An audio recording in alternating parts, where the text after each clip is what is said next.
raccolgono specialisti da tutto il mondo per delle riunioni seminariali sul giudaismo del Secondo Tempio e le origini cristiane.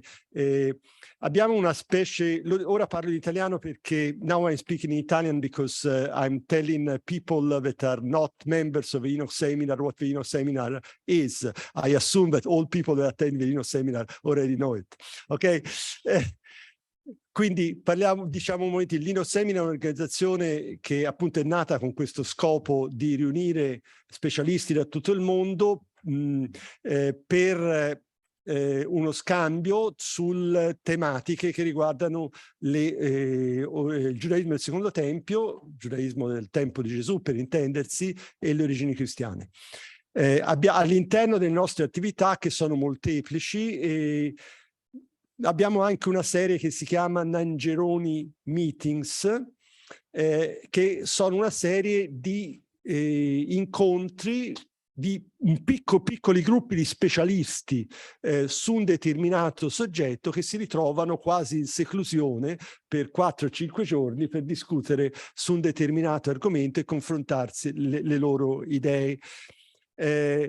Questi meetings sono stati fatti in onore di Alessandro Nangeroni, che era un giornalista italiano che è stato qui in Italia uno tra i pionieri del dialogo ebraico-cristiano musulmano, e fra l'altro siamo molto contenti di avere fra di noi la signora Nangeroni, che è la vedova di Alessandro Nangeroni e che è ha creato un fondo per favorire questi incontri, quindi è grazie anche al supporto del fondo Nangeroni che noi possiamo svolgere questi incontri.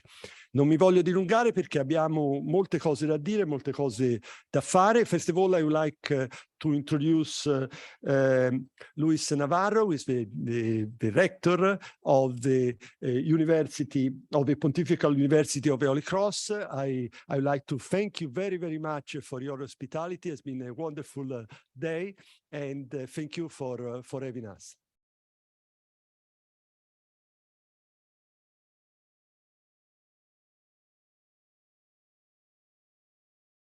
Well, I would like just to welcome you, all of you, at the Pontifical University of the Holy Cross. This is one of the youngest pontifical universities in the world. So we were born in 1984, so we don't have centuries of history, but we are here. And we are in a wonderful building, as you can see, and I hope that you will enjoy, especially the dinner in the terrace. It's always a great event to have a dinner in the terrace of this university. You have a wonderful view. I hope you will enjoy.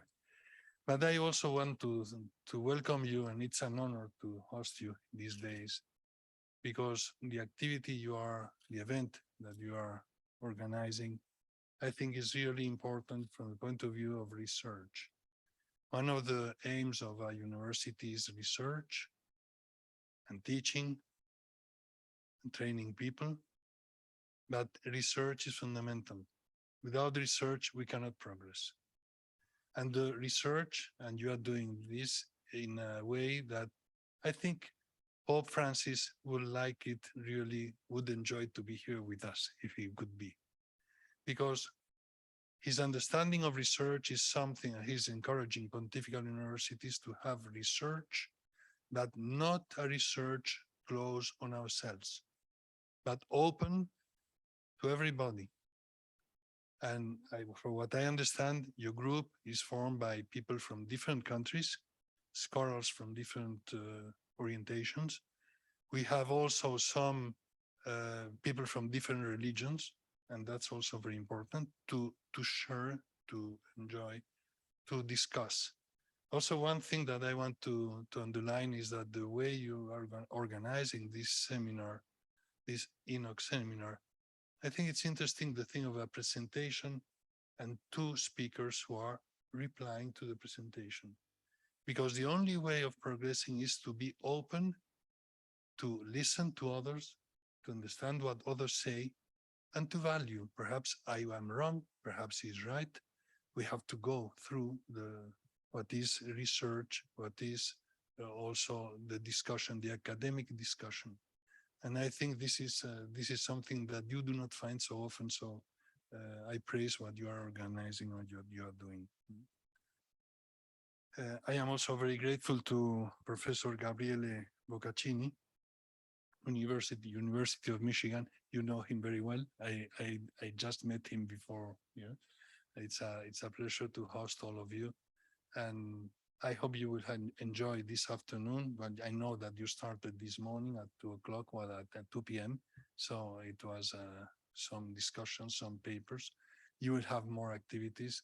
I wish you the best, and I don't take much more time. So grazie mille e thank you very much. Grazie, grazie. Grazie anche per aver sottolineato come il formato dei nostri incontri sia forse uno degli elementi più distintivi del Linux Seminar.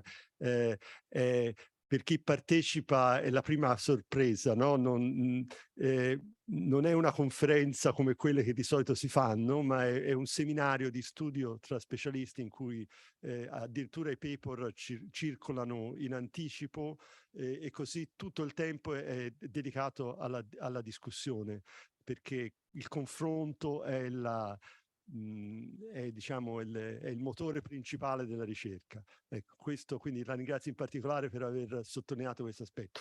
Abbiamo adesso un saluto da parte del professor Massimo Gargiulo del centro Bea, Cardinal Bea dell'Università Gregoriana. This is Professor Massimo Gargiulo from the Centro Cardinal Bea of the Gregorian University. It's the most important center of research in Rome for Jewish-Christian relationships. So we have already done meetings together in the past. Every time that we are in Rome, we are always very, very happy pleased of your support, and we are also very, very glad to contribute to your activities, like recently for the conference on the Pharisees. So thank you very much for coming and sharing this greeting with us. Grazie professor Boccaccini e grazie a tutti voi. Porto soltanto il saluto del direttore del centro Bea, il professor Vetò, che purtroppo non poteva essere qui oggi perché è fuori dall'Italia. Io sono il vice direttore da poco del centro Bea e sono molto contento non soltanto di essere qui, ma anche di questa iniziativa di studi. Noi al centro Bea abbiamo una licenza in studi giudaici e relazioni ebraico-cristiane, quindi è proprio nel nostro DNA studiare le relazioni, e stiamo andando anche oltre, ci stiamo provando, oltre il dialogo, lo studio congiunto dei testi. All'interno del centro insegnano infatti docenti provenienti dalla tradizione cristiana insieme a docenti provenienti dalla tradizione ebraica, in uno scambio che mi permetto di dire è molto proficuo.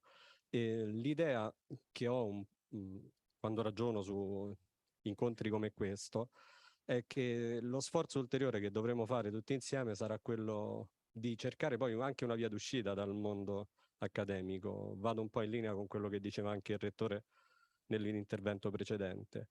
È importante, cioè, che anche le persone che non abbiano diretto accesso alle aule dell'università possano però essere in qualche modo introdotte ad una corretta lettura, cioè contestualizzata, dei testi che per noi cristiani sono testi molto familiari. E faccio soltanto un esempio. Nella liturgia cattolica noi sappiamo che la lettura del Nuovo Testamento è per lo più affiancata ad una lettura dell'Antico Testamento, come lo chiamiamo, Bibbia ebraica. Ecco, non è sempre il caso che sia l'Antico Testamento a fornire i paralleli più vicini e più diretti rispetto al Nuovo Testamento. Il professor Boccaccini su questo ci insegna, ad esempio, dell'importanza di quella letteratura che viene chiamata apocrifa. Ecco, sarebbe interessante vedere se riusciremo su questioni fondamentali, ne dico soltanto una, come quella del figlio dell'uomo o quello che si dirà oggi su Luca e sugli Atti, ad allargare un po' a quel pubblico che ha un accesso magari attraverso la liturgia ai testi sacri e che potrebbe forse riceverne una comprensione migliore e in quanto tale più dialogante, proprio conoscendo altri testi della tradizione giudaica che non sono meno importanti. So thank you for being here and for listening to me. I'm sure you will have a great time with such esteemed colleagues, And let me say hello by the director of the Bea Center in the Gregorian University, Professor Veto, who couldn't be here, but who was really happy to participate with our center in this meeting. Thank you and welcome to Rome. Thank you very much also for describing the activities of the Cardinal Bea Center Institute, an activity, a teaching activity of professor both Jewish and Christians, but at the same time a particular attention to, let's say, to spread the news of the Jewish, of the accomplishments of scholarship in this field, also to a much larger audience. So this is a central aim of the Cardinal Bea Institute. So thank you very much. We have also Massimo De Angelis, who is representative of the Amicizia Ebraico-Cristiana di Roma. I already told you for the people of our conference the importance of this organization in Italy. So we are very, very pleased that you co-sponsored this meeting today.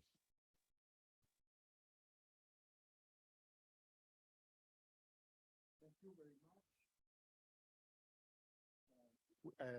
We thank for our side to be involved in this initiative, and we thanks Enoch Seminar, and we have already, parlo italiano meglio, abbiamo già più volte collaborato anche con la Facoltà Teologica Valdese, con il Centro Bea, e siamo molto contenti di poter essere ospitati dall'Università della Santa Croce per un seminario, per una riflessione di questo genere, che è molto, diciamo, affine a quelli che è il, come dire, il core business, si potrebbe dire, e soprattutto l'attività originaria da cui è nata poi l'amicizia ebraico-cristiana, che appunto è proprio quella di, come anche si diceva prima per il Centro Bea, quella di mettere a confronto e fare un lavoro ermeneutico congiunto ebraico-cristiano dei testi veterotestamentari ma anche neotestamentari. Naturalmente poi ci sono anche un insieme di altre attività dell'amicizia ebraico-cristiana a livello italiano e internazionale, ma questo è effettivamente il punto di partenza e la cosa che, diciamo, ci sta più a cuore.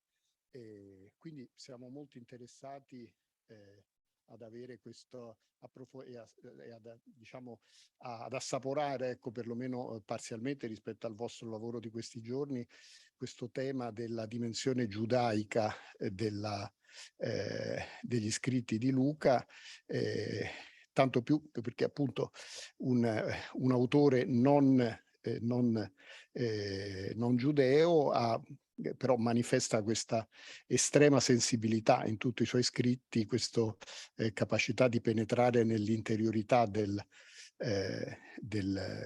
spirito giudaico, il cammino, il viaggio, la promessa, il regno, la salvezza, quindi la dimensione messianica, sono tanti temi che risuonano in modo particolare, ecco, nel Vangelo di Luca, e quindi appunto siamo così molto contenti di potervi ascoltare e ancora ringraziamo per il gentile invito. Grazie.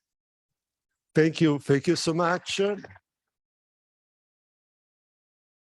The Amicizia Ebraico-Cristiana is a grassroots organization of Christians and Jews that, as I told you, is played a very important role in Italy since 1947, but even before, during the time of the Holocaust, in the experience of rescue operation with Jews in Italy.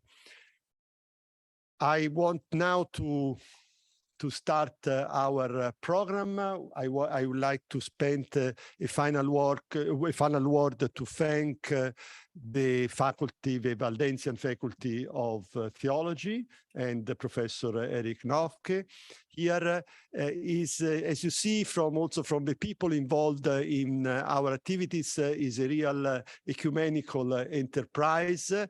Siamo molto contenti di essere stati ospitati da una facoltà valdese, di essere noi a parlare all'Università Cattolica e con il supporto dell'amicizia ebraico-cristiana di Roma. È molto importante, e questo è anche un segno delle implicazioni e dell'importanza ecumenica del lavoro tra studiosi.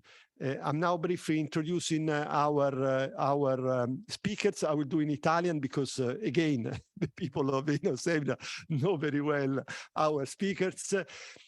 Volevo soltanto dire in italiano, per quelli che sono presenti, il nostro seminario è sull'ebraicità di Luca. Luca purtroppo, dico purtroppo perché penso lo possiamo dire, purtroppo è stato a lungo considerato, un po' anche come Paolo, come o un ex ebreo o un non ebreo.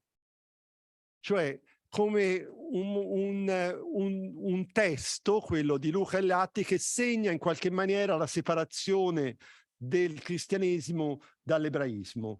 Tante volte anche il cammino degli Atti da Gerusalemme a Roma è stato descritto quasi come un cammino di separazione, no? Di emancipazione del cristianesimo dal giudaismo. Oggi dal punto di vista degli studi su Luca e sugli Atti si sta andando in una direzione opposta, cioè quella di riconsiderare l'autore di Luca e Atti, indipendentemente dal fatto che fosse un gentile o fosse un gentile timorato di Dio o fosse un ebreo ellenista o fosse un giudeo della diaspora della Palestina, cioè indipendentemente da quella che fosse la sua identità, recuperare le sue opere come testi pienamente parte della diversità di voci del giudaismo del Secondo Tempio. Ecco. Noi oggi puntiamo, dal punto di vista degli studi, sottolineiamo moltissimo questa dimensione della diversità, della pluralità e quindi della possibilità che il movimento gesuano sia incluso in questa ottica.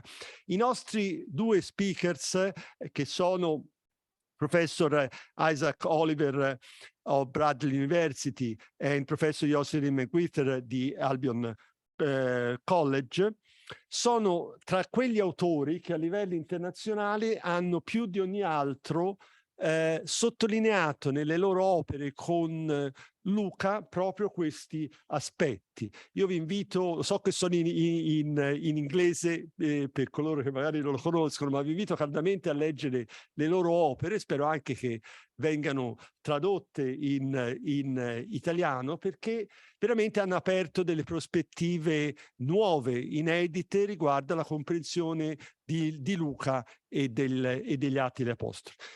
Io termino qui, non mi voglio più dilungare perché sono loro i protagonisti di questa serata e ci è sembrata una cosa molto importante che approfittassimo della loro presenza qui in Italia per voi, per poter ascoltare la loro voce, e poi avremo i nostri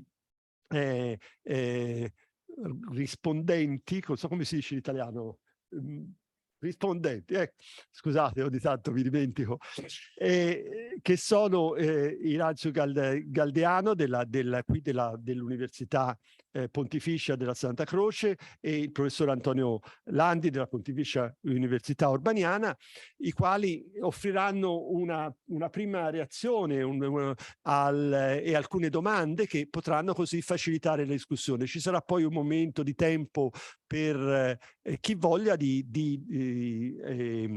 fare domande o commenti sia in italiano che in inglese. Allora, diamo subito la parola al nostro primo speaker, il professor Isaac Isaac, yeah. You are first, no? Professor Isaac Oliver, thank you for coming here, for being with us, and the floor is yours.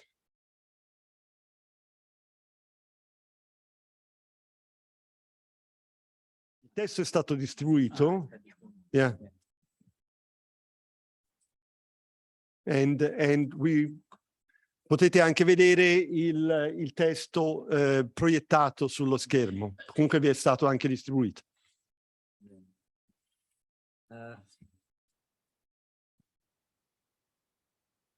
First, let me offer an apology.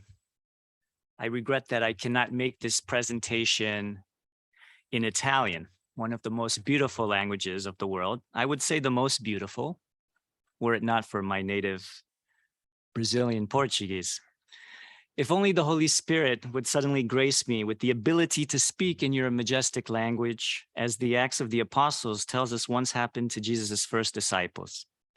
My linguistic shortcoming is especially grave in this case, since I have the honor to speak about St. Luke in the capital of Italy, once upon a time the center of the Roman Empire and the point where the book of Acts suddenly comes to an end. Indeed, the ending of Acts can serve as the beginning of our reflection on the Jewish dimension of Luke, since it has been a focal point for assessing Luke's relationship to Judaism.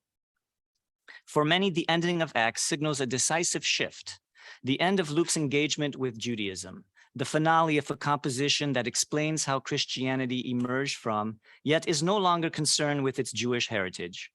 From this point of view, Luke admits that Christianity began as a Jewish movement centered in Jerusalem, but has since moved on and morphed into a Gentile Christian church headquartered in Rome. Paul's outburst at the end of Acts against the Jewish delegation from Rome confirms the impression that Luke has turned his gaze firmly away from Jerusalem with all of its Jewish trappings. This transition extended to all things Jewish, even to questions that still concerned Jewish followers of Jesus from Luke's time, who remained faithful to the Torah and awaited the restoration of Israel. For Luke, the Gentile Christian, this Jewish minority represented an insignificant relic from the church's primitive past, whose enduring existence was no longer of vital concern. To invoke the late German Protestant commentator of Acts, Ernst Henschen, Luke gave up on the Jewish nation, having written them off from salvation. My own research has yielded different conclusions from these common assumptions about Luke. First, I suggest that the city of Rome, however glorious, is not Luke's endgame. In Acts, when Paul reaches Rome, his heart is still in Jerusalem. Paul's first move upon arriving in the Roman capital is to summon local Jewish representatives in order to account for his arrest. Before these Jewish delegates from Rome, whom he addresses as brothers, Paul reaffirms his fidelity to the Jewish people and Jewish tradition, saying, "I have done nothing against our people or our ancestral customs." Paul further identifies with the plight of his fellow Jews who remained dispersed across the Roman Empire when Acts was written, declaring that it is, quote, "for the sake of the hope of Israel that I am wrapped with this chain," end quote. In this way, Paul shares in the plight of his own people who were also bound in the chains of exile, yet awaiting future redemption. Such an expression of solidarity hardly seems to have been penned by someone who would be disinterested in the future well-being of the Jewish people. Why, though, has modern scholarship tended to interpret Luke Acts as a text that is dismissive of Jewish practice and hope? Undoubtedly, the traditional belief about the authorship of Luke Acts has contributed to this common perception.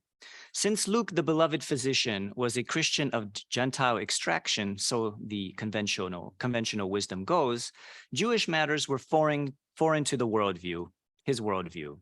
Luke accordingly doctored the Jewish elements of the gospel that he had inherited from Paul and others to suit his Gentile perspective and Greco-Roman audience. Although I think that there is great merit in viewing the author of Luke Acts as a disciple or even companion of Paul, ultimately, we cannot ascertain the author's identity. Like the other canonical gospels, Luke and Acts remain anonymous works. Because of this uncertainty, I have focused on assessing the content of Luke Acts in order to evaluate its Jewishness as a written text.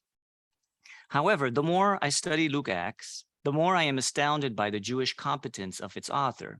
As many scholars have observed, the author of Luke Acts is intimately familiar with the Jewish scriptures, drawing from and even mimicking their style and content. This observation alone should give us serious pause to consider whether Luke was born and raised a Jew, as argued most recently and comprehensively by Joshua Smith, who's with us today in the audience. If, however, Luke was a Gentile, I call on the Jewish Book Council to immediately award him posthumously for best book written by a non-Jew in the category of Second Temple Judaism. Let me illustrate Luke's familiarity with Jewish scripture and tradition in a more focused manner.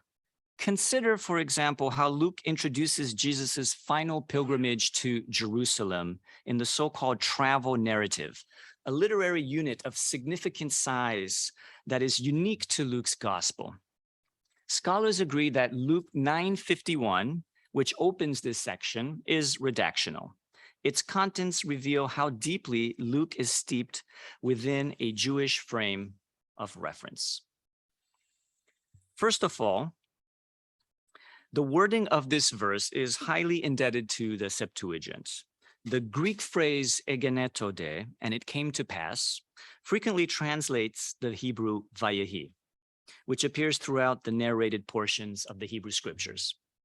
In the Septuagint, it is often followed by the temporal prepositional construct ento with an infinitive verb, in this case, sumplerustai, to be fulfilled or to have reached.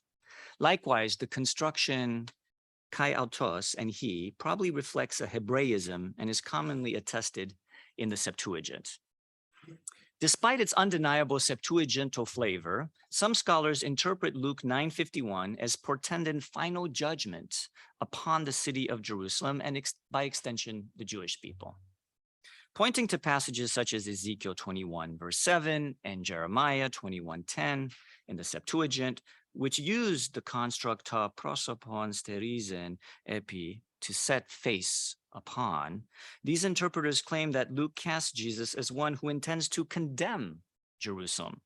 It is true that the construction ta prosopon sterizen epi can connote condemnation in the ancient Greek translations of Ezekiel and Jeremiah.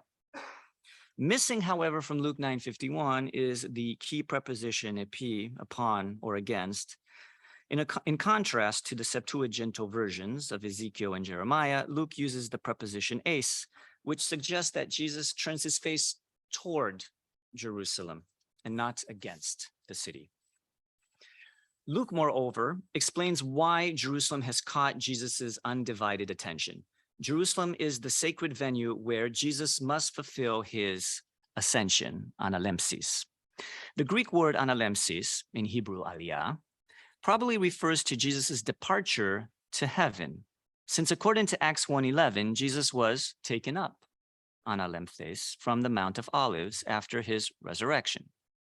Far from intending to bear punishment, Jesus travels to Jerusalem in order to fulfill a salvific mission that begins with his passion, but culminates with his heavenly ascension. According to Luke, Jesus must make aliyah to and from the holy city of Jerusalem.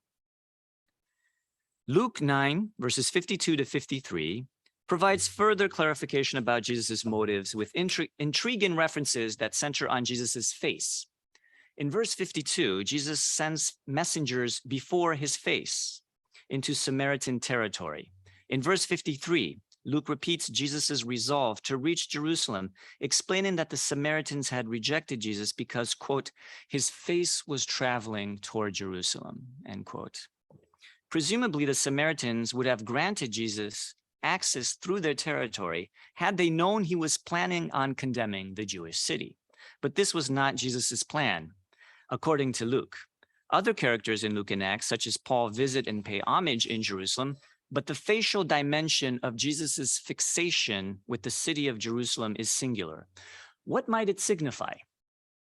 I think that Luke wishes to highlight something unique about Jesus's identity. First, the facial imagery highlights Jesus's authority. Messengers follow his orders and report to him before his face. But there is more. Those who are biblically initiated know of the multiple references in the Jewish scriptures to the face of the Lord, notably Exodus chapter 33, verses 14 to 15, which speak of God's face traveling with the Israelites on their way through the wilderness to the land of Canaan. The face of the Lord is associated with the divine glory, for when God declares, quote, "My face will go with you," end quote, in Exodus 33:14, Moses replies, "Show me your glory." It seems then that Luke seeks to relate Jesus to the divine glory. Long ago, David Flusser applied this facial recognition to Luke's gospel. The Orthodox Jewish scholar of the New Testament discerned Christological overtones in Luke's prosopography, referencing Paul, who equates the glory of God with the face of Christ in 2 Corinthians 4, verses 4 to 6. The transfiguration scene, which appears in Luke shortly before Jesus's final pilgrimage to Jerusalem, strengthens this reading. In contrast to Mark, Luke draws attention to the transformation of Jesus's face. The appearance of his face was other, according to Luke 9:29. Additionally, Luke underscores Jesus's glorification, introducing the word doxa, glory, twice into his transfiguration narrative. This term is absent in the transfiguration scene of Matthew and Mark, making its repetition in Luke all the more noticeable. The emphasis on Jesus's glorious transfiguration draws attention to the divine glory that once accompanied the people of Israel. As Jesus turns his face and travels to Jerusalem, he wishes to bring the divine presence ever closer to his people, in line with his mission to bring glory to Israel, as stated in Luke 2:32. Jesus' facial disposition can be read in light of the priestly Aaronite blessing, a prayer asking for the face of the Lord to shine on Israel in a gracious manner. The Lord bless you, right? Make his face shine towards you and give you peace, in Numbers 6:25 to 26. It seems reasonable, therefore, to suppose that Jesus's facial demeanor in Luke reveals concern and care for his own people. This reflection is critical for properly assessing two subsequent passages in Luke's travel narrative that are specifically addressed to Jerusalem, namely Luke 13:34 to 35 and Luke 19, verses 41 to 42. Reproach against Jerusalem in these verses there is, but I would maintain that the general mood here is sorrowful rather than retributive. In neither passage does Luke suggest that Jesus wished for Jerusalem's demise.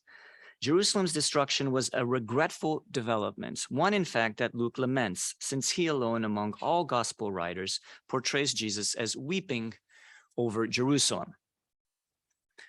Some, nevertheless, insist that Luke uses Jesus's weeping to condemn and disown Jerusalem once and for all. One prominent New Testament exegete, whose scholarship I hold in the highest regard, argues that in Luke, Jesus's tears communicate pity rather than compassion over the deserved and permanent condition of Jerusalem. Jesus's weeping shows that Luke only reminisces over Jerusalem's vanquished state, but does not wish to see it altered. 4 Greco-Roman examples are solicited to back this argument. First, Livy relates that the Roman general Marcellus shed tears over Syracuse as he prepared to sack the city during the Second Punic War. Likewise, Polybius states that the Roman general Scipio the Younger wept over Carthage during the Third Punic War. Third, Virgil depicts Aeneas breaking down in tears when he views stone reliefs in Carthage depicting the Trojan battles. Finally, Flavius Josephus claims that the Roman general and future Emperor Titus felt pity for Jerusalem after contemplating its destruction. One problem with these examples is that they mostly portray Roman generals pitying the destruction of foreign cities they conquer, Marcellus over Syracuse, Scipio over Carthage, and Titus over Jerusalem. Only Aeneas weeps for the suffering of his own, and even then far away from Troy, in the distant city of Carthage. Virgil, furthermore, penned the Aeneid centuries after Troy supposedly fell. By contrast, Luke wrote shortly after the destruction of Jerusalem in 70. In his day, it remained far from clear whether the destruction of the Second Temple marked its final doom. In any case, I think that it is mistaken in this instance to interpret Luke in light of Greek and Roman sources. Greco-Roman Luke is, as all Jews of the ancient Mediterranean, but this is hardly Luke's Hellenistic moment. Luke rather has framed Jesus's solemn pilgrimage with an opening that underlines the divine intent to restore rather than destroy Jerusalem. I would venture to say that the mood in Luke 13:34-35 and 19:41-42 is akin to the divine pathos that Rabbi Abraham Joshua Heschel placed at the heart of biblical and rabbinic tradition, the idea that God is in search of man, continually longing for that interpersonal interaction with Israel as expressed through covenantal relationship. A divine yearning for this kind of connection overtakes Jesus when he directly addresses the city of Jerusalem in both Luke 13 and 19. The motherly hen imagery employed in Luke 13:34 intensifies the sense of longing. God, like a mother hen, wishes to regather the people in the protective shadow of her wings. The repetition of Jerusalem, addressed twice in Luke 13:34, mixes God's longing for connection with bitter lamentation. Writing after 70, Luke is keenly aware of the rejection and destruction that followed Jesus' visit to Jerusalem. However, in contrast to many subsequent Christian interpreters, Luke does not rejoice over Jerusalem's downfall.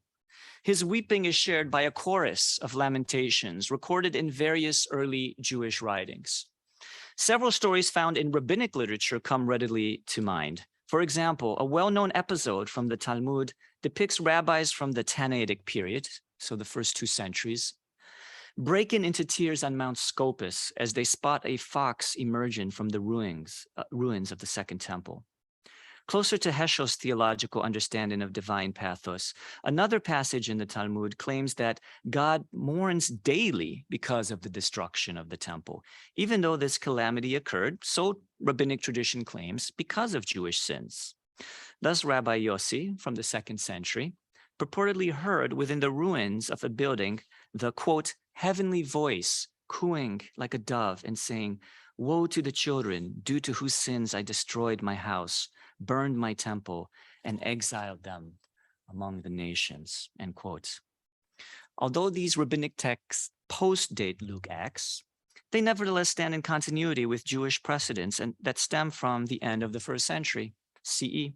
Lamentations permeate post-70 Jewish works such as 2nd Baruch and 4 Ezra, which were written in response to the devastation of the first Jewish revolts. Both of these works nevertheless look beyond despair to the eschatological renewal of Israel. Josephus, who was also actively writing during this period, shares a similar attitude and perspective. The Jewish historian reports that he shed tears as he personally witnessed Jerusalem's siege by the Romans. However, like many of his Jewish contemporaries, Josephus believed in the eschatological restoration of Jerusalem and the eventual demise of the Roman Empire. Turning to the biblical tradition, many have singled out Jeremiah, the so-called weeping prophet. This parallel is promising indeed, especially since Luke casts Jesus as a prophet whose fate is directly tied with the city of Jerusalem. I would like, though, to invoke a different biblical figure that has in this case received less comparative attention, King David. The prominence of Jesus' Davidic profile in Luke Acts is undeniable. I have no time here to enter into detail, but I want to draw attention to how Luke also depicts Jesus as a suffering Davidic king. Joshua Jipp has treated this topic in a piercing article where he shows how Luke uses the book of Psalms to portray Jesus in this manner. As Jipp observes, many biblical Psalms portray David as the righteous royal sufferer par excellence. These Psalms frequently present the Davidic figure under intense duress and severe persecution. Luke packs several quotations and allusions from these Psalms within 13 verses in Luke 23, 24-46, to describe the passion of Jesus, the King of the Jews. Interestingly enough, the book of 2 Samuel describes one key moment in David's life story when he cried because of rejection that he experienced from his own as a king in Jerusalem. According to 2 Samuel, David wept as he fled from Jerusalem when his son Absalom launched a coup against his throne. 2 Samuel further specifies the locale of David's weeping, the Mount of Olives. the same spot where Jesus cries when he gazes over Jerusalem in Luke 19:41. In his retelling of this biblical episode, Josephus even adds that David cried as he took a final view from the Mount of Olives over the city. Ultimately, David returned to Jerusalem and reclaimed his throne. Elsewhere, I have argued that Luke expected Jesus to return one day to Jerusalem. Although Jesus had been crucified, Luke believed that he had risen and ascended to the heavens, where he currently ruled as the Davidic Messiah. Acts 1, verses 9 to 12, affirmed that Jesus would come back in the same way, tropon, that he had ascended to the heavens. Just as a cloud had transported Jesus up from the Mount of Olives, so too would he gallop back down to earth on a cloud with power and great glory. Since the final coming of the Lord is associated with the Mount of Olives in biblical and Jewish tradition, it is possible to envision that Luke expected the tropos and the topos of Jesus' return to mirror his heavenly departure. Jesus would descend in full glory upon the Mount of Olives and march triumphantly into Jerusalem. At last, its inhabitants would welcome him, saying, "Blessed is he who comes in the name of the Lord." Thank you.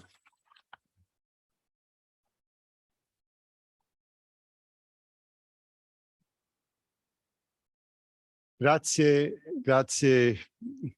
professor Isaac. Okay, grazie Isaac per questa bella introduzione e per questa bella relazione. E questo è soltanto, per me che conosco bene il suo lavoro, questo è soltanto un esempio delle molte cose che potrete trovare nelle sue opere, nel suo lavoro. Ma vedete come questo cambiamento di prospettiva produce immediatamente anche un cambio nella prospettiva di lettura dell'opera di Luca e di Atti. E ora passiamo a Jocelyn, che anche lei ci fornirà un altro ulteriore esempio, ecco, di come il Vangelo di Luca e gli Atti possono essere letti in questa chiave di lettura all'interno del giudaismo del Secondo Tempio. Grazie. Jewish Dimensions in the Purpose of Luke Acts is my title. The text of Luke Acts overwhelmingly suggests that Luke's audience was almost entirely Gentile, writes Luke Timothy Johnson. He continues, "The Jewish mission appears to be less than vigorous, but God's promises had been made to the people Israel. If that historical people was not now in possession of the promised blessing and someone else was, what did that signify for God's reliability? If God's word failed Israel, could it not fail the Gentiles as well? The problem addressed by Luke's narrative is precisely and properly one of theodicy, that is, defending God's work in history. By telling how each thing happened in order, he wants to show that God, in fact, did first fulfill his promises to Israel and then extend the blessings to the Gentile world. By showing the story of Jesus to be rooted in that of Israel, and by demonstrating how God's promises were realized in a restored Israel, Luke could assure Gentile Christians that they could trust the good news that had reached them. Johnson thus summarizes the consensus of most Lucan scholars. I would like to question that consensus by showing how easy it is to read Luke Acts as the attempt of a Greek-speaking Jewish Christian to assure other Greek-speaking Jewish Christians. So let's go back in time to the mid-80s CE and imagine a scenario. These Jews had come to believe that Jesus was the Messiah, God's anointed king, crucified, risen, and descended until the time that he should restore the kingdom to Israel. At least 50 years have now passed, however, and Jesus has not yet returned to Jerusalem,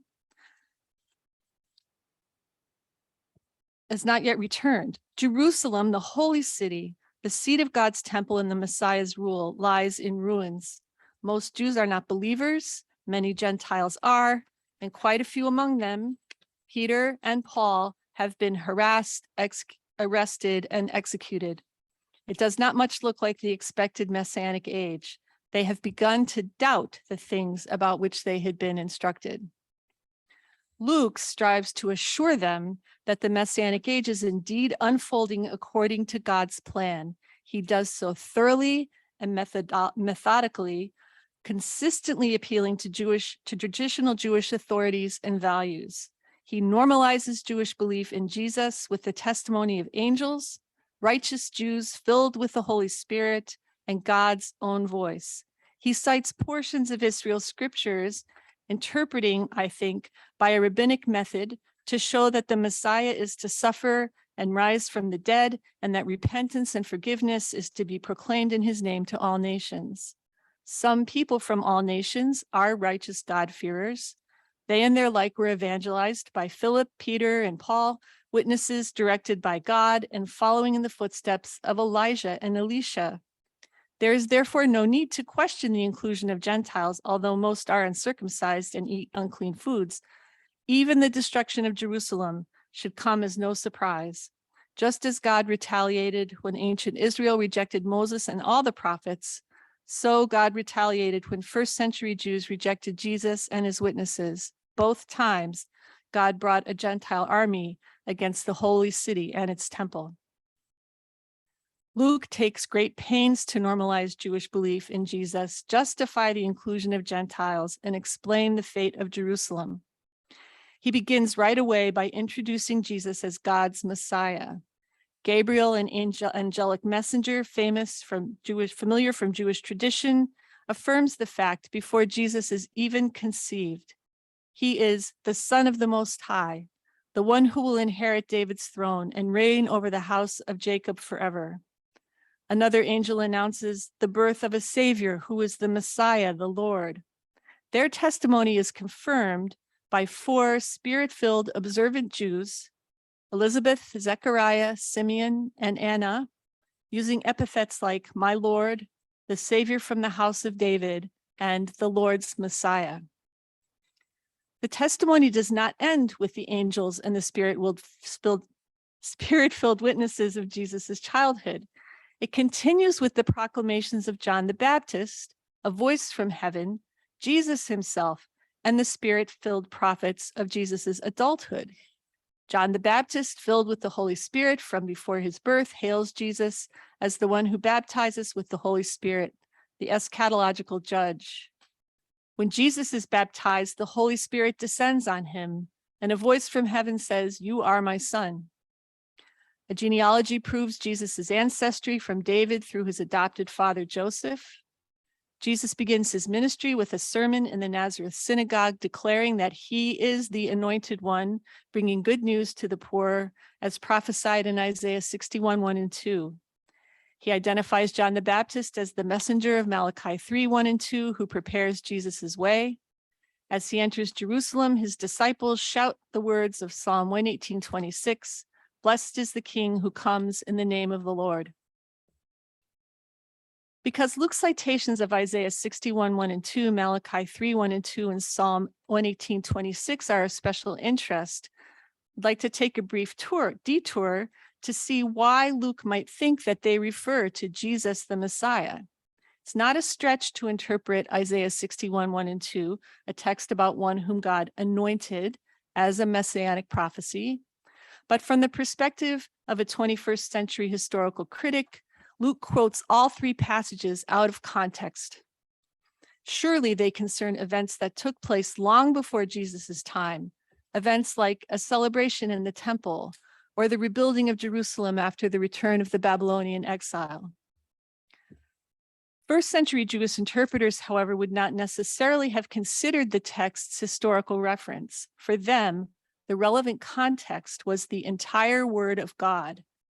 And according to one of their rules for interpreting God's word, passages that use the same vocabulary can be understood in light of each other. My teacher, Donald Jewell, argued that the earliest Christians, all of them Jews, used this rule to explain why Jesus, whom they thought was the Messiah, ended up not on a throne, but on a cross.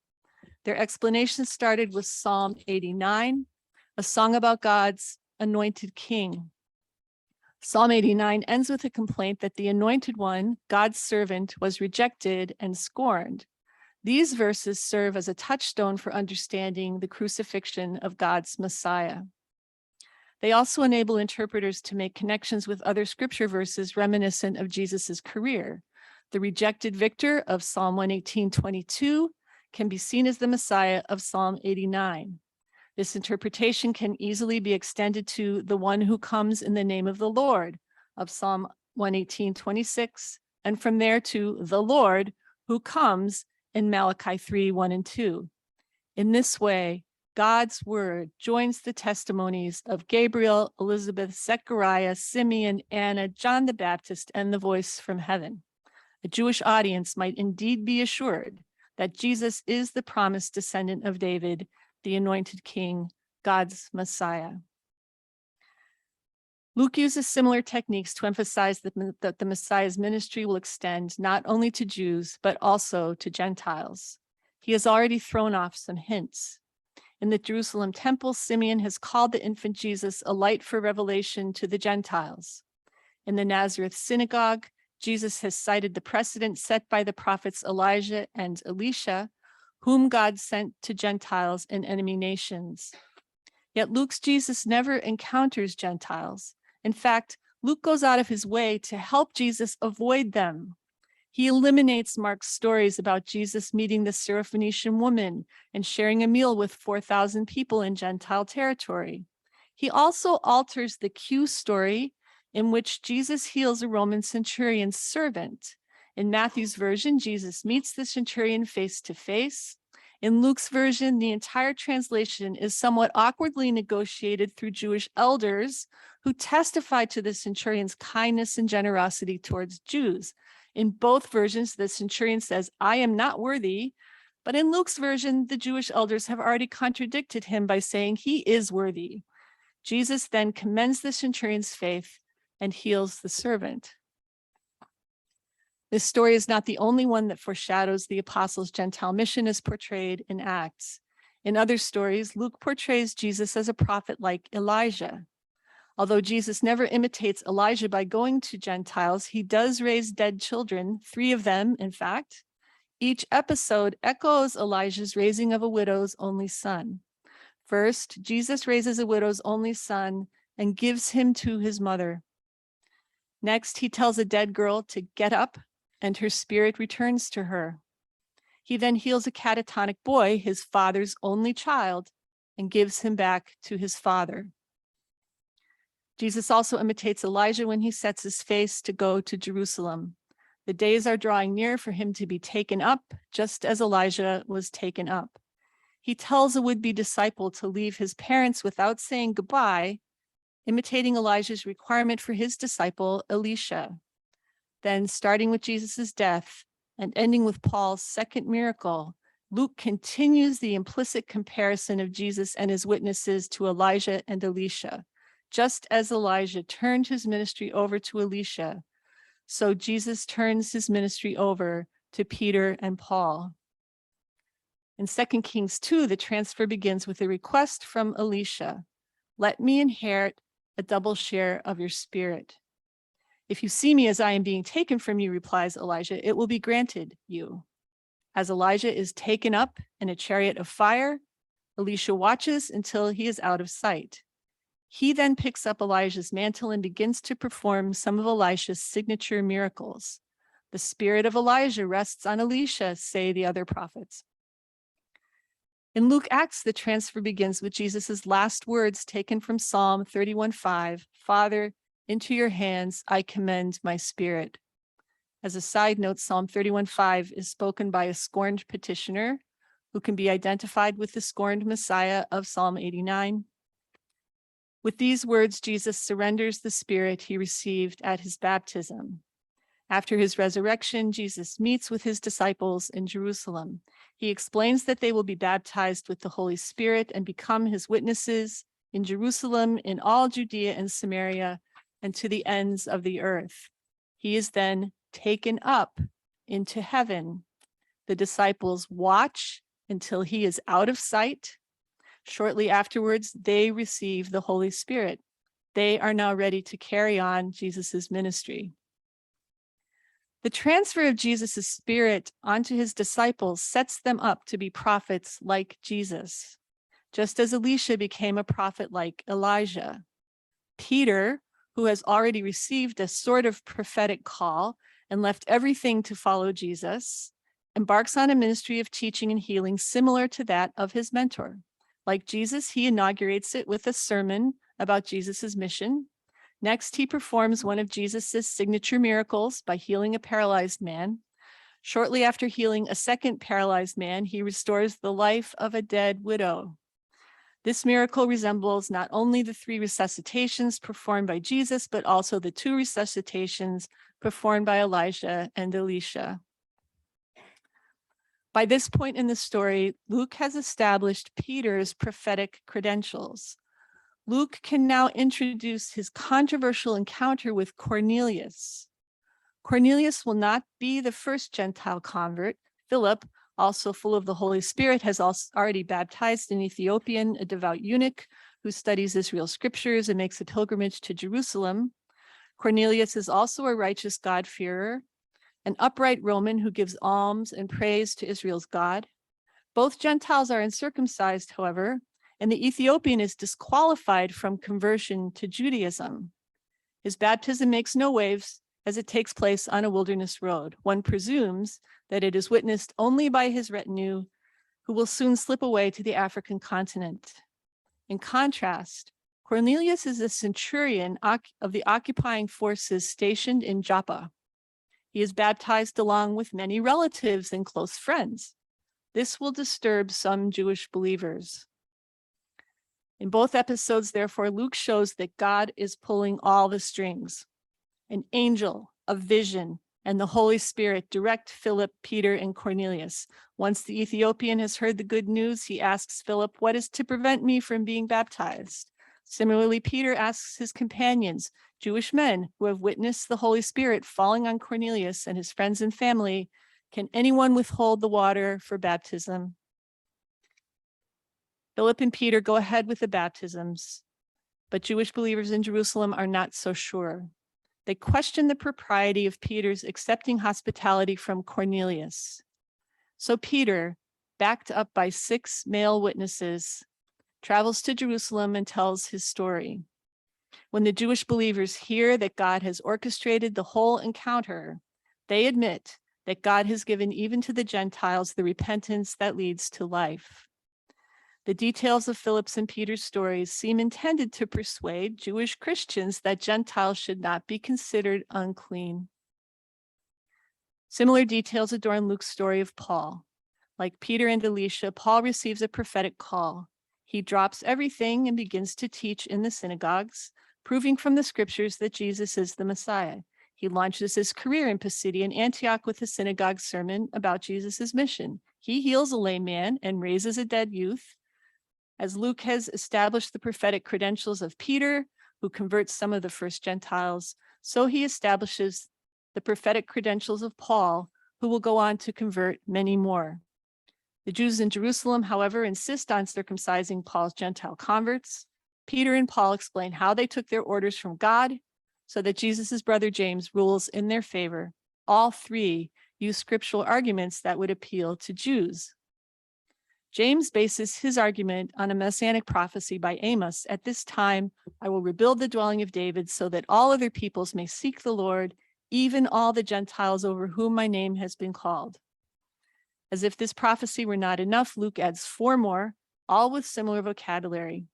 At the beginning of his story, he extends the Isaiah 40 quotation to verse 5, showing that all flesh will see the glory of the coming of the Lord. In his first speech, Peter claims that the advent of the Holy Spirit fulfills Joel 2:28-32. God is pouring out his Holy Spirit on all flesh. Everyone who calls on the name of the Lord shall be saved. In his second speech, Peter applies Genesis 22:18 to Jesus, stating that all families of the earth shall be blessed in Abraham's seed, that is, the seed of David, the Messiah, who according to 2 Samuel 7:12-16 and Psalm 89:5 will reign forever. Following his first speech, Paul quotes the words of Isaiah 49:6 to God's servant, "I have set you to be a light to the Gentiles so that you may bring salvation to the ends of the earth." God's word makes it clear that in the Messianic age, salvation is for all. We have seen how Luke uses Israel's scriptures, divine intervention, and prophets like Elijah and Elisha to normalize Jewish belief in Jesus and to justify the inclusion of Gentiles. Let me end by pointing out that he uses similar techniques to show how the destruction of Jerusalem and the temple was part of God's plan for the Messianic age. They begin with the prophecies of Jesus. As he makes his way to the holy city, Jesus predicts severe judgments on Chorazin and Bethsaida, settlements in and near Galilee where the Jewish revolt began. He condemns his generation, contrasting the repentance of Nineveh at the proclamation of Jonah with persecution and murder by Israel of prophets and apostles sent by God. He warns his listeners that they face the same fates as certain Galileans and Jerusalemites who have recently been killed. He tells the parable of the 10 pounds, casting the slave's owner as a nobleman who orders a great slaughter of his country's citizens. Upon entering Jerusalem, Jesus turns up the volume. He ends the parable of the wicked tenants with their destruction. He warns his disciples that the temple will be utterly annihilated. In the words of the prophets like Hosea, Isaiah, Jeremiah, Ezekiel, and Zechariah, he foretells the coming siege with its violence, devastation, murder, and captivity. As he makes these dire predictions, Jesus explains why they will come to pass. Chorazin and Bethsaida are doomed because they reject Jesus and refuse to repent. So are those who ignore the example of Nineveh, those whose ancestors killed the prophets, and those who question Jesus about the Galileans and the Jerusalemites. The nobleman orders the slaughter because his country's citizens defy his right to rule. The vineyard owner kills his tenants because they Jerusalem's enemies will besiege the city because its inhabitants did not recognize the time of their visitation from God. Repeatedly, and most regrettably for subsequent Jewish-Christian relations, Luke insists that Jerusalem was destroyed because Jews rejected God's Messiah. Luke underscores his point by offering testimony from Israel's scriptures and portraying Jesus and his witnesses as a prophet like Moses. First, Jesus cites scriptures that, in his view, prophesy Israel's rejection of the Messiah. Before his arrest, Luke's Jesus tells his disciples that Isaiah 53:12, a prophecy about God's servant who was counted among the lawless, was written about him. He ends the parable of the wicked tenants by applying Psalm 118:22 to the beloved Son, the stone that was rejected, as was the anointed servant of Psalm 89:37. Peter is more explicit in his defense before the Jerusalem Council. Jesus is the stone that was rejected, he says. Following his release, the believers open a prayer with Psalm 2:1 and 2, affirming that the Gentiles, peoples, kings, and rulers, understood as the Gentiles, the people of Israel, Herod and Pilate, have gathered together against the Lord and against his holy servant, Jesus. When the Ethiopian asks about Isaiah 53:7 and 8, a prophecy about God's servant being led like a lamb to the slaughter, Philip explains that Isaiah 53:7 and 8 refers to Jesus. So does Deuteronomy 18:15 to 19, as quoted by Peter and Stephen. The Lord your God will raise up for you from your own people a prophet like Moses. You must listen to whatever he tells you, and it will be that anyone who does not listen to the prophet will be utterly rooted out of the people. Luke surely portrays Jesus as that prophet. Like Moses, Jesus performs signs and wonders. He sends messengers ahead of him. He appoints 70 followers to positions of responsibility. He is raised up by God. He is rejected by his own people who do not understand that God is saving them through him. According to Stephen, Israel rejected Moses twice. First, when quarreling Israelites refused him the role of ruler and judge. Then when they defied God's law and made a golden calf. According to Luke, first century Jews reject Jesus twice, first when they hand him over to be crucified, then when they persecute and kill his witnesses who, like Moses and Jesus, perform signs and wonders. Why do they reject Jesus and his witnesses? That too is prophesied. They have a problem with listening. Luke highlights this problem towards the beginning of his gospel and at the end of Acts. As he relates the parable of the sower, Jesus quotes Isaiah 6, 9, and 10. He speaks in parables so that listening, they may not understand. In his last words to the Jews in Rome who refused to believe, Paul reprises Isaiah 6, 9, and 10. You will indeed listen, but never understand. According to Isaiah 51:3, never quoted in Luke Acts, one can listen, but not believe. This verse accounts, I think, for the citation of Habakkuk 1:5 in Paul's inaugural speech in the Pisidian Antioch synagogue. You will never believe, even if someone tells you. Not all Jews reject Jesus and his witnesses. Many listen and understand. Many believe, from Jesus's first followers to the thousands in Jerusalem, Judea, Galilee, and Cyprus, throughout Syria and westward all the way to Rome. Others, however, chase them out of town. They arrest and execute Jesus and Stephen, and they keep arresting Peter and Paul. As with the fig tree of Jesus's parable, God has put manure on them, but if they don't bear fruit, God will cut them down. Like the invited guests in the parable of the great dinner, they will not taste the Lord's banquet. Like the 5 brothers in the parable of the rich man and Lazarus, they do not listen to Moses, and neither will they be convinced if someone rises from the dead.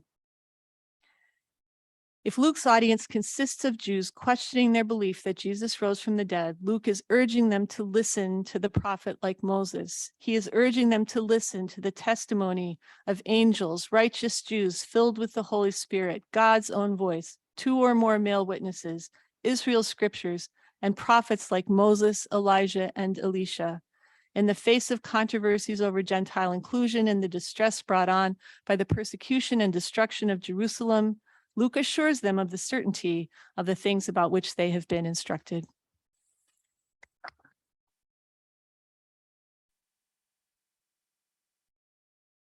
Grazie Jocelyn, credo in particolare per averci sottolineato come gli aspetti di novità che sono presenti negli scritti cristiani non debbano essere necessariamente sempre compresi in termini sostitutivi.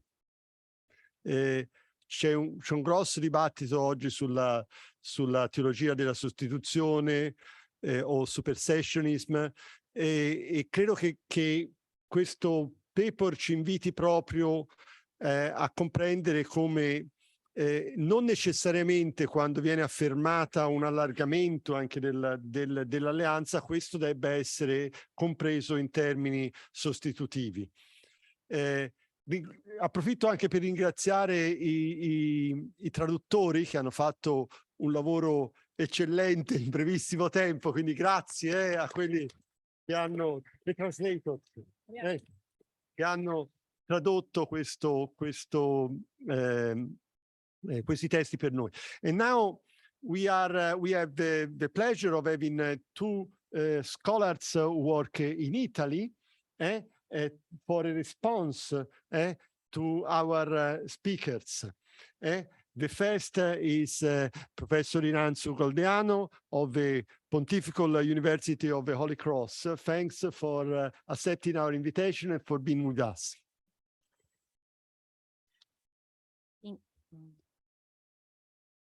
Innanzitutto ringrazio sinceramente le 2 presentazioni perché illustrano bene la dimensione giudaica dell'opera lucana e ritengo che lo studio del tema che propone questo meeting e soprattutto direi la diffusione di questi studi sia importante non solo in campo biblico ma in realtà in tutto il campo teologico e anche delle scienze sociali perché contribuisce a dare una immagine più precisa, esatta del movimento cristiano e del giudaismo del primo secolo dell'era comune.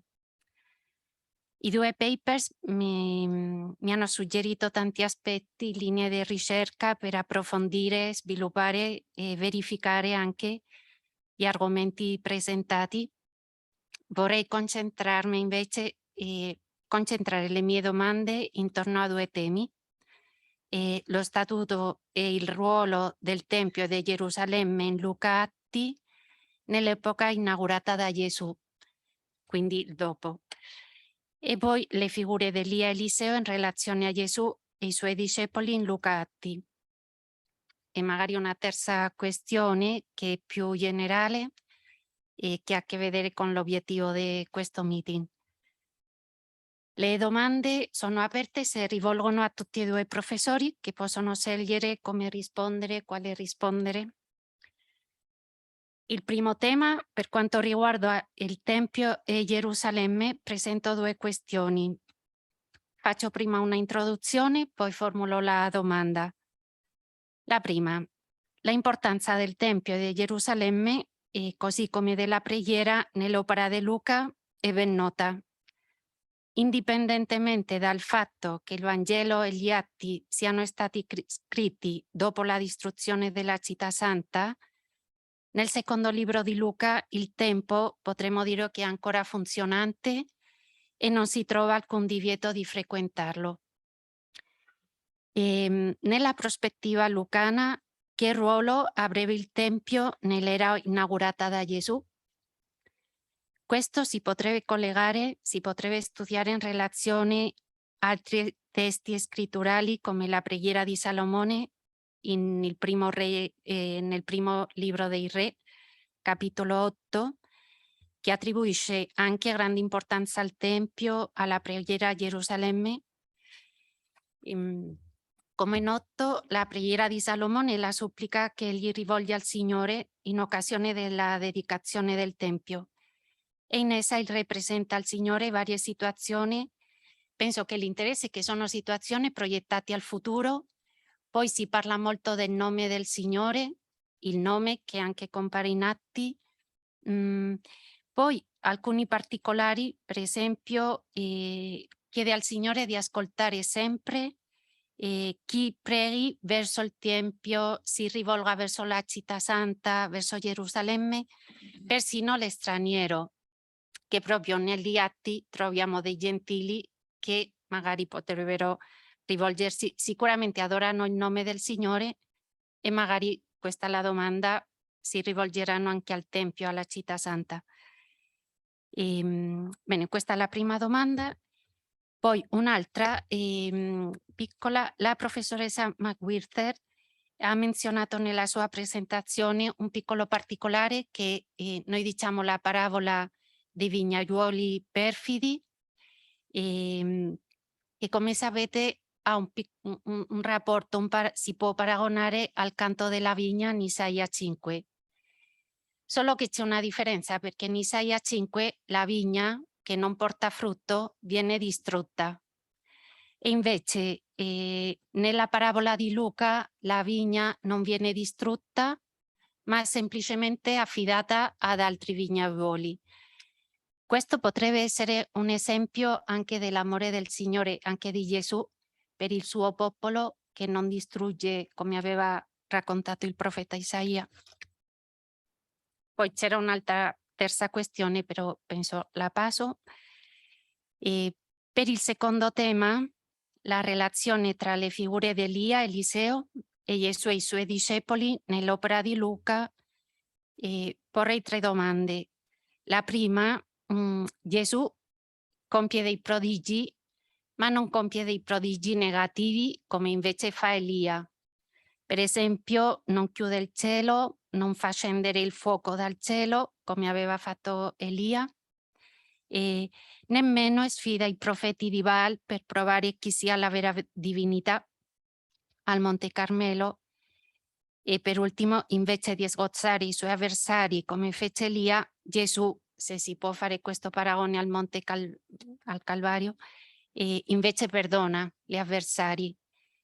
Queste differenze, quali valore teologico possono avere negli atti che, come ha illustrato la professoressa, in qualche modo c'è un paragone implicito che è riconosciuto da tanti studiosi. Poi un'altra domanda, questo è sempre per i 2 professori, in relazione alla restaurazione di Israele, come sottolinea il professore Oliver, la somiglianza di Gesù con Davide può suggerire una restaurazione politica e sociale come re. Però la somiglianza che Luca stabilisce tra Gesù e Elia influisce in qualche modo sulla idea di questa restaurazione.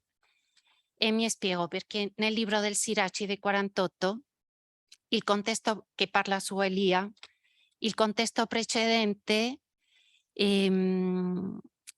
dice, scusate, Elia si dice a un certo punto che tra altri compiti le è stato riservato quello di restaurare le tribù di Giacobbe.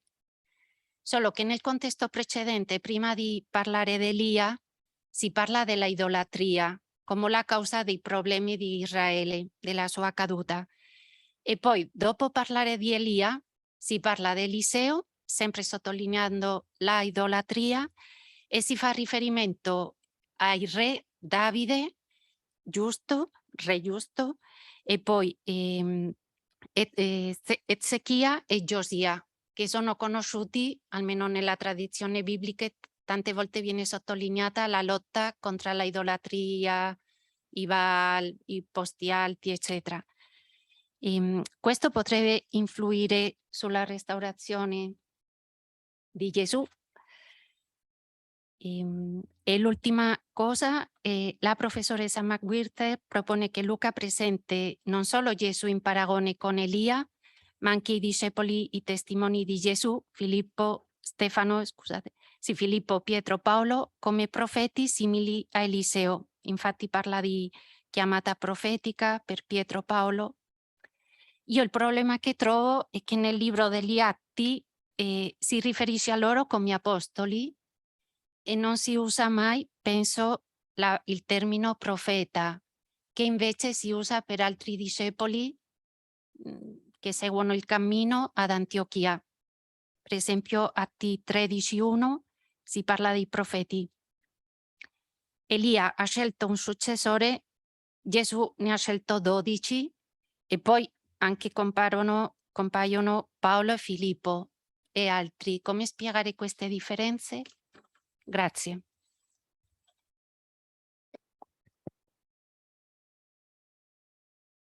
Grazie. Professor Galdeano has asked a series of questions. I'm not translating, but just to give an idea, a series of questions that are related on one end on the role of the temple. The first Christians, according to Paul, to Luke, are attending the temple. So what is the continuous function of the temple for the first disciples of Jesus? Then there is, for instance, a reference to the parables of the vineyard. The vineyard is not destroyed, but is given to others. Could be this an indication that Israel is not destroyed, but is simply an emphasis on the change of leadership. And then the last part was essentially some words of clarification about the relationship between Jesus and Elijah. And for instance, the question why the apostles in Acts are not given the title of prophets, but again the title of apostles. What are the implications of this different language? So now our second respondent is Professor Antonio Landi of the Pontificia Università Urbaniana. So thank you for being with us. Grazie Isaac, grazie Jocelyn per le relazioni che avete condiviso con noi, per la pazienza che avete avuto nel leggere le nostre domande. Parto da qualche considerazione in merito alla relazione di Isaac.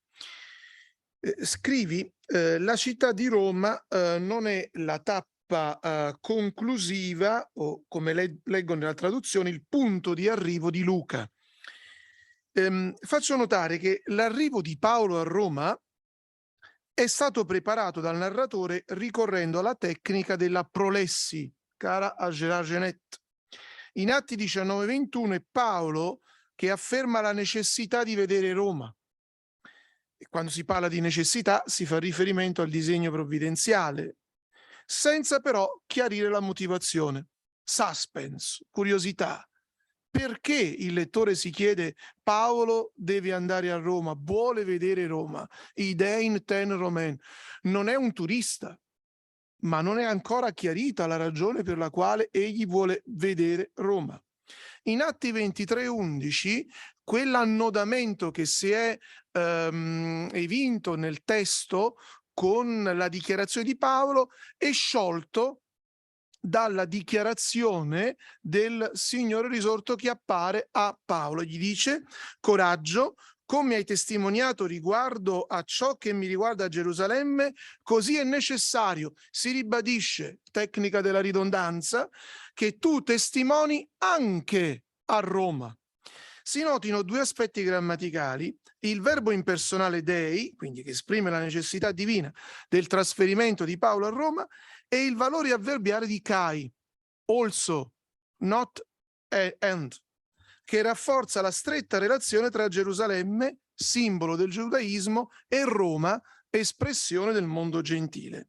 Una seconda domanda riguarda un'affermazione che condivido, ma vorrei insomma che tu avessi l'opportunità di chiarire. Tu scrivi: Luca ha incorniciato il solenne pellegrinaggio di Gesù con un'apertura che sottolinea l'intento divino di restaurare anziché distruggere Gerusalemme. È un tema sul quale si è soffermato anche Iranzu. Io ti chiedo: in che senso, in che modo Gesù intende ristabilire Gerusalemme? Nella finale del Vangelo di Luca 24:47 e nell'apertura del libro di Atti, quindi secondo quella tecnica che Dupont ha definito la tecnica della embricatura, Gerusalemme è indicata come la città dalla quale parte la missione testimoniale degli apostoli.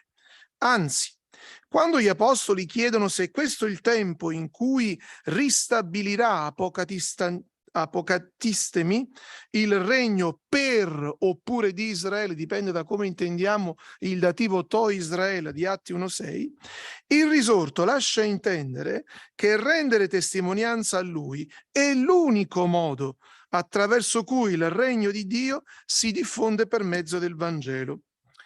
Un'ultima considerazione, Isaac, che purtroppo non ti ho inviato prima, ma mi è stata suscitata dall'ascolto del tuo testo. Come la mettiamo con le formule di contrasto dei discorsi missionari di Pietro e di Paolo? I tedeschi parlavano di contrastive Formeln.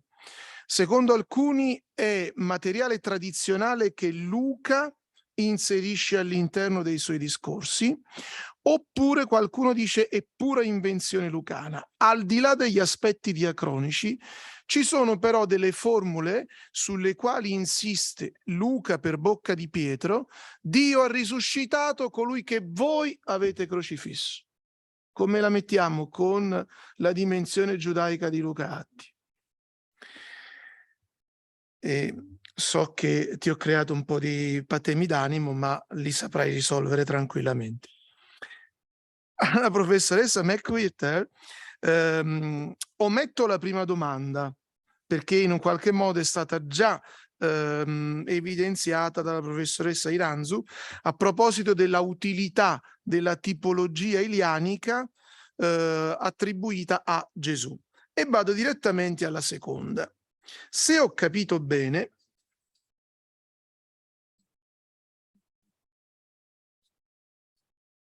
ok. Passo alla seconda. Lei ritiene che il motivo del rifiuto di Gesù e dei suoi testimoni sia stato già profetizzato nell'oracolo di Isaia 6, 9, 10. In realtà, a differenza di Marco 4,12, in Luca 8, 10b è riportato solo Isaia 6, 9, dove si fa riferimento appunto all'indurimento del cuore del popolo come obiettivo della missione profetica. Mentre invece solo in Atti 28, 26, 27, quindi nella finale dell'opera lucana, è citato per esteso l'oracolo di Isaia 6, 9, 10. Luca riporta la versione 70, leggermente diversa rispetto al testo masoretico, soprattutto per quanto concerne lo scopo dell'intervento divino. Nel testo masoretico la durezza di cuore del popolo, provocata dalla mancanza di comprensione, vanifica l'intervento divino. Il Vav ha valore consecutivo. Invece nella versione greca dei 70 il Kai può essere inteso, è una mia interpretazione, in senso avversativo, e il verbo iasomai, guarirò, è un indicativo futuro per indicare lo scopo salvifico dell'azione divina, cioè avranno il cuore indurito, udranno ma non comprenderanno, vedranno ma non intenderanno, ma io li guarirò. È possibile che l'autore di Luca Atti adotti la soluzione prospettata da Paolo, secondo cui Dio non può venir meno alla sua alleanza e redimerà il suo popolo Israele quando tutte le genti saranno entrate nell'alleanza? Romani 11, 25, 26. Un'ultimissima annotazione che purtroppo non trovate nel Respondet, perché penso che anche a voi capiti che l'ascolto genera ulteriori domande e questioni. A me è capitato, quindi la condivido con voi e vale per entrambi i nostri relatori.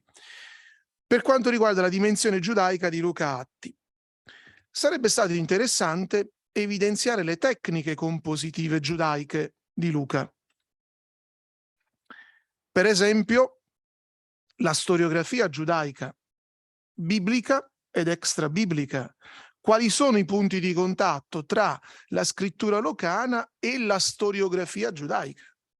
Sul piano dei destinatari, è possibile evidenziare, sottolineare, enfatizzare la dimensione giudaica della doppia opera? Oppure, se riflettiamo in prospettiva pragmatica narratologica, è possibile che l'autore implicito voglia costruire il suo lettore implicito attraverso questa prospettiva giudaica? Un'ultimissima considerazione, e prometto di smettere, sul piano dei contenuti che appartengono al patrimonio del giudaismo.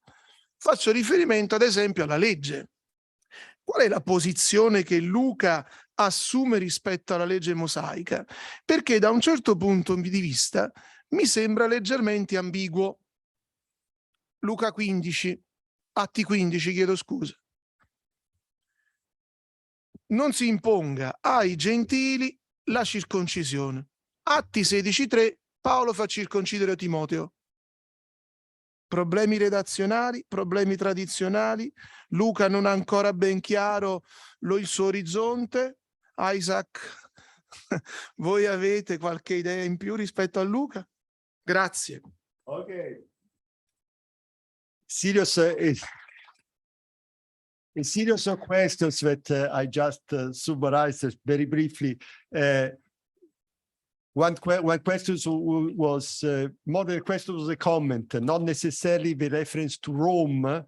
It means a sort of ending, because even in the text of Acts, it said that you will be preaching also in Rome.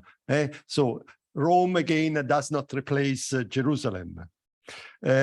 Second point, this is for Isaac. In which sense does Luke want to restore Jerusalem?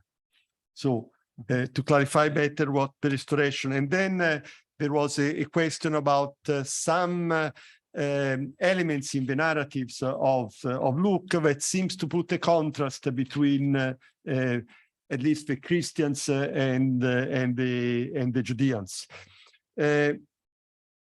Then, of course, there are the other questions. The one that was now I lost, but the one that was written also in the handout, especially between the relation between Luke and the text of Isaiah. This was for you, Jocelyn. And then two more questions that had to do with the relationship between the techniques of composition of the text of Luke and the Jewish techniques of composition. How what kind of elements Luke is used in that were common in Jewish narrative.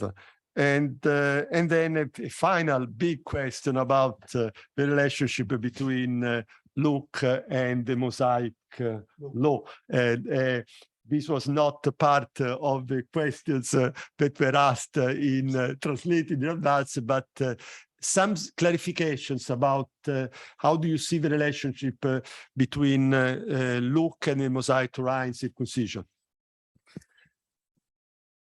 And the nice thing is that when we go over time, do we have to answer the questions? Yes. No, don't worry. We started later. We can move on. There is no, right. no Well, we want to enjoy the nice terrace, so I'm going to be brief. Thank you first to Professor Galdeano and Professor Landi for this wonderful interaction, which I hope will continue beyond this space and time. I'm going to try to maybe just answer some questions that overlap, I think, a bit at the same time, simultaneously. I think one question that you ask has to deal with the centrality of the temple. I can say a few words about that, and then also the centripetal movement, Jerusalem, where are there other places, or are there enough hints in Luke Acts to suggest returning to Jerusalem? And I think that overlaps with the question that you are asking, Antonio, about Rome versus Jerusalem. And first of all, I love Rome. Thank you so much. Can I stay here as a prisoner in chains, as it were? I mean, bring my family too, if that's okay. I haven't asked, but I'm sure all right. But so the temple, I wrestle with this question. What is the role and place of the temple for Luke?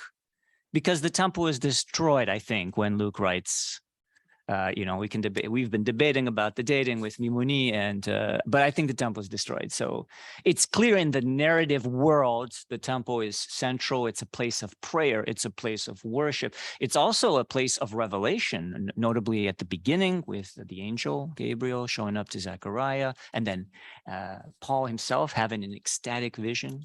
But I wrestle with that question in relation to also how Luke sees the function of Jesus's death on the cross. He doesn't say a lot about the atoning dimension of the death of Jesus in his text. That said, I really love what you did bringing 1 Kings 8 as a text to think about in relation to Jesus turning his face towards Jerusalem, just as Solomon, when he dedicates the temple, he's also telling people to turn their faces, as it were, towards the temple, even the stranger, the foreigner that is in the midst of Israel. I never thought about that in relation with Jesus turning his face, and I thank you for planting that seed. I think that 1 Kings 8 is a really important text for understanding Luke Acts. The speech of Stephen, for example, in chapter 7 of Acts, a text that came to me, which actually Benjamin White, you brought this to my attention in the reception history of Paul, is the martyrdom of Paul, 2nd century text, where Paul is in Rome and he's about to be executed by Nero, and he turns his face to Jerusalem and prays in Hebrew with the patriarchs. Interesting text going on there. So suddenly an idea came to me, which is worth thinking about. Is the turning of the face also a suggestion that one ought to pray toward Jerusalem? I don't know. But thank you for that, Professor Landi. So Rome's a very important city in Acts. I see the usage of the day. It was necessary day for Paul to go to Rome in a way that Professor McWhirter is explaining in her own work of how Luke is trying to explain that God has things in control. You know, the death of Jesus came as something unexpected for Jews in the first century, even his followers. The Messiah dying, being crucified by the Romans, that was an unexpected event. You know, the destruction of Jerusalem, that's another tragic event. And I see Luke, as Jocelyn does such a fine job, trying to show how this was always something that God foresaw and it was in control. And hence, I'm attracted to the idea that this usage of Dei, when it says that it was necessary that Paul also go to Rome, Luke is writing after Paul's dead. For me, that might be, it's not definitive proof, but another hint that Luke is writing at a slightly later period. And so, you know, he wasn't ideally supposed to die, but he did. Yet this too was something that God anticipated.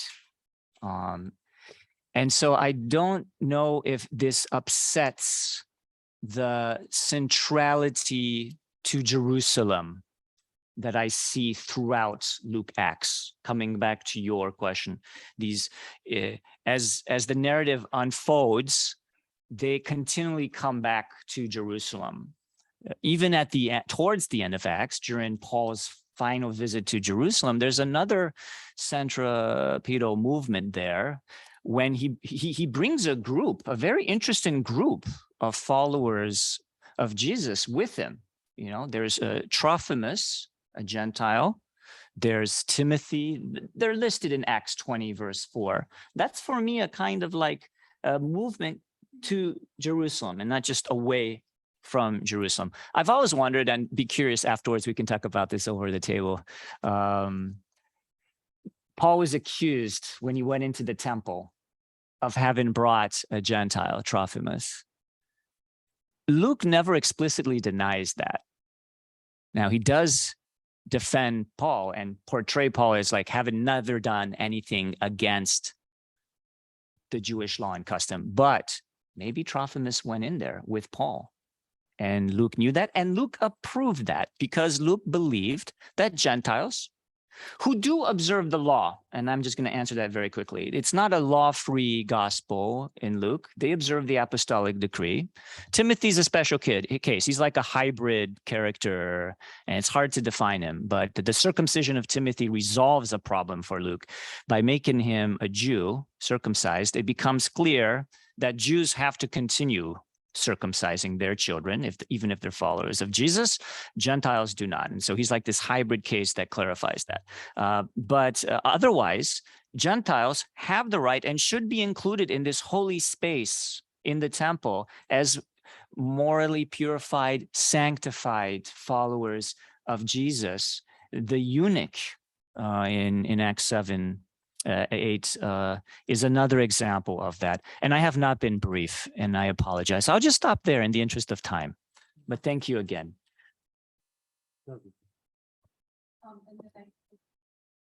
I guess I'll just speak to the Elijah and Elisha parallels.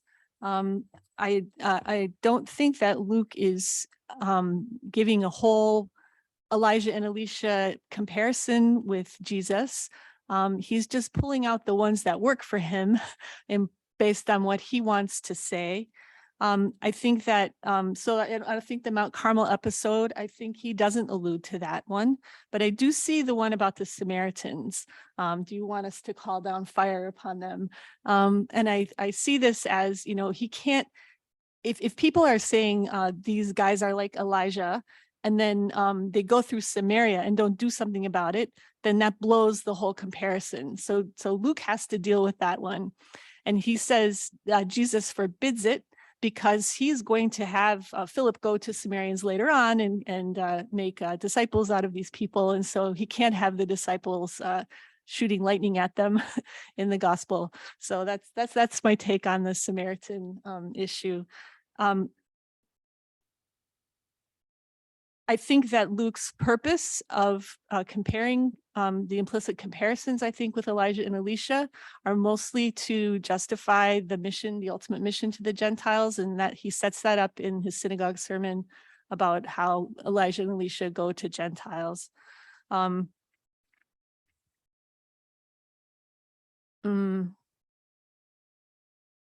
then when Jesus surrenders his spirit, I think I said this in my paper, when Jesus surrenders his spirit, that's sort of inaugurating that Jesus never actually does that, go to Gentiles, but it allows the disciples to then inherit Jesus's spirit, just like Elisha, and then do the works of Elisha and go to Gentiles. If it's an interesting question, though, why Luke doesn't stop with Peter as an example of an Elisha type person, but then goes on to Paul and Philip. And some ideas occurred to me. One is that Elijah and Elisha were members of a company of prophets. I don't see that Luke ever sort of alludes to that directly, but they didn't operate alone, just the two of them. So that's one thing. I don't know.